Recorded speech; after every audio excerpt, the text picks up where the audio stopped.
मसीह दोस्तों, आपका स्वागत है मेरे चैनल आधार यीशु ऑफिशियल में। दोस्तों, जब भी हम बाइबल पढ़ते हैं तो हमें आत्मिक वरदानों के बारे में पता लगता है। हम बाइबल में पढ़ते हैं पहला कुरिन्थियों 12 अध्याय का 7 से लेकर 11 तक। किंतु सबके लाभ पहुंचाने के लिए हर एक को आत्मा का प्रकाशन दिया गया है, क्योंकि एक को आत्मा के द्वारा बुद्धि की बातें दी जाती है और दूसरे को उसी आत्मा के अनुसार ज्ञान की बातें। किसी को उसी आत्मा से विश्वास और किसी को उसी एक आत्मा से चंगा करने का वरदान दिया जाता है। फिर किसी को सामर्थ्य के काम करने की शक्ति और किसी को भविष्यवाणी की और किसी को आत्माओं की परख और किसी को अनेक प्रकार की भाषाएं और किसी को भाषाओं का अर्थ बताना। परंतु ये सब प्रभावशाली कार्य वही एक आत्मा करता है और जिसको जो चाहता है वह बांट देता है। आमीन। वैसे तो वरदान बहुत होते हैं, लेकिन प्रेरित पौलुस हमें 9 वरदानों के विषय बताता है। वैसे तो वरदान बहुत होते हैं, जैसे कि स्वप्न का अर्थ बताने का वरदान, उपदेश देने का वरदान, सिखाने का वरदान। लेकिन प्रेरित पौलुस हमें मुख्य 9 वरदानों के विषय में बताता है। आज के दौर में बहुत से लोगों की ये परेशानी होती है कि वो लोग कहते तो है कि हम प्रार्थना करते हैं, बाइबल पढ़ते हैं, उपवास भी करते हैं, लेकिन हमें वरदान नहीं मिलता। क्यों नहीं मिलता? क्या कारण है? तो आइए आज हम उन वजहों को देखते हैं जिन वजहों के कारण आत्मिक वरदान नहीं मिलते।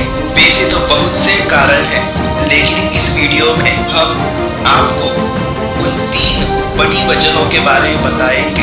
वजह नंबर 1, बुरा आचरण। कुछ लोगों का आचरण बहुत बुरा होता है। वो लोग एक दूसरे के साथ अच्छे से बातें नहीं करते। भाई बहन के लिए मन में विरोध और झगड़ा और घृणा रखता है तो बहन भाई से सीधे मुंह बात नहीं करती। सास बहू से विरोध रखती है तो पड़ोसी के साथ अच्छे से नहीं रहते। ये याद रखें कि प्रभु झगड़ालू और बुरे आचरण वालों को वरदान नहीं देता। लिखा है पहला कुरिन्थियों 13 अध्याय का 13 वचन, पर अब विश्वास, आशा, प्रेम ये तीनों स्थायी है, पर इनमें से सबसे बड़ा प्रेम है। प्रेम सबसे बड़ा है। प्रेम परमेश्वर को प्रसन्न करता है। ये वचन कहता है।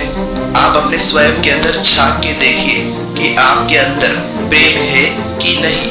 अगर आपके अंदर प्रेम है तो आप अपनी माँ की इज्जत करोगे, पिता का सम्मान करोगे, भाई बहन अच्छे से रहोगे, सबके साथ खुशी से रहोगे। अगर आपके अंदर प्रेम नहीं तो आप सबसे झगड़ा करोगे, आपसे कोई नाराज होगा और आप किसी और से नाराज रहोगे। जिसके अंदर प्रेम नहीं उसके अंदर आत्मिक वरदान भी नहीं। इसलिए प्रेम करो कि आत्मिक वरदान मिले। वजह नंबर 2, आत्मिक फलों का न होना। गलातियों उसका 5वां अध्याय 22 से लेकर 23 तक।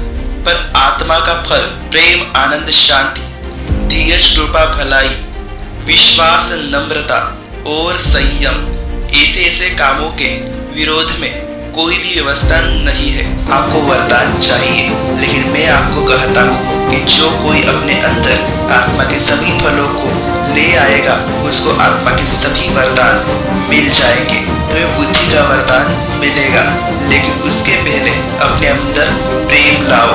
तुम्हें ज्ञान का वरदान मिलेगा, लेकिन उसके पहले तुम्हारे अंदर आनंद होना चाहिए। आपको विश्वास का वरदान मिलेगा, लेकिन उसके पहले आप शांति से बाइबल पढ़ना सीखो। लालसा से नहीं, परंतु प्रेम से, विश्वास से। आपको चंगा करने का वरदान चाहिए तो उसके पहले आनंद से धीरज रखो। सामर्थ्य के काम करने का वरदान चाहिए, लेकिन उसके पहले आपको अपने अंदर दूसरों के लिए कृपा लाओ। तुम्हें भविष्यवाणी करनी है, लेकिन उसके पहले दूसरों का भला करना सीखो। जिसको मदद की जरूरत हो उसकी मदद करो। आप में प्रभु यीशु मसीह में आने वाली सभी आत्माओं को परखना है, लेकिन उसके पहले अपने स्वयं के अंदर पूर्णतः झांक के देख लो कि तुम्हें पूर्ण विश्वास है कि नहीं तुम्हें अन्य अन्य भाषाएं बोलनी है, लेकिन उसके पहले तुम अपने अंदर झांक के देख लो कि तुम अपने मन में नम्र और दीन हो कि नहीं। तुम्हें वचन का अर्थ बताना है, भाषाओं का अर्थ बताना है, लेकिन उसके पहले तुम अपने पापों के दूर रहने के संयम में रहो। अगर तुम्हारे अंदर आत्मा के फल आ गए तो तुम्हारे अंदर आत्मा के वरदान भी आ ही जाएंगे।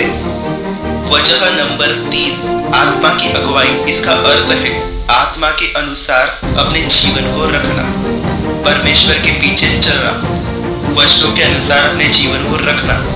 जो काम प्रभु को पसंद नहीं वो काम ना करना। ऐसे लोग हैं जो निरंतर पाप और पाप करते जाते हैं, परमेश्वर को जानने के बाद भी, बाइबल पढ़ने के बाद भी पाप करते रहते हैं, पाप से जुड़े रहते हैं।